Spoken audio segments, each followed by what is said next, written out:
Wheezing problem குழந்தைங்களுக்கு கூட வருது. வீசிங் ரொம்ப இருந்தது, சரியே ஆகலைன்னா இன்ஹேலர்ஸ்லாம் யூஸ் பண்றாங்க.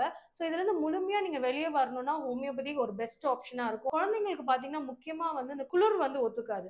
ஏசிக்கு நேரா படுக்குறாங்க, கூல் ட்ரிங்க்ஸ் குடிக்கிறாங்க, இல்ல ஐஸ்கிரீம்ஸ் நெறைய சாப்பிடுறாங்க, சாக்லேட்ஸ் நெறைய சாப்பிடுறாங்கன்னா, அதனால அடிக்கடி வந்து சளி பிடிச்சுட்டே இருக்கு.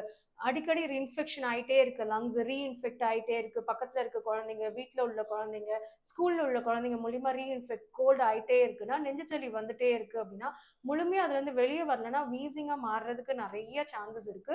ஹோமியோபதியில இதுல ரொம்ப அற்புதமான மெடிசின்ஸ்லாம் இருக்கு. கண்டிப்பா ஒரு 1 மந்த்லயே நல்ல ரிலீஃப் இருக்கும். ஸோ 3 மந்த்ஸ்லயே முழுமையா வந்து வெளிய வர்றதுக்கு நெறைய சான்சஸ் இருக்கு. நாங்க நெறைய குழந்தைங்கள இந்த மாரி ரிவர்ஸ் பண்ணி குடுத்துருக்கோம்.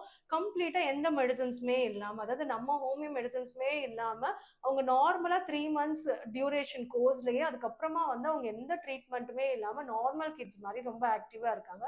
ஸோ கண்டிப்பா நீங்களும் ஹோமியோபதி ட்ரை பண்ணி பாருங்க.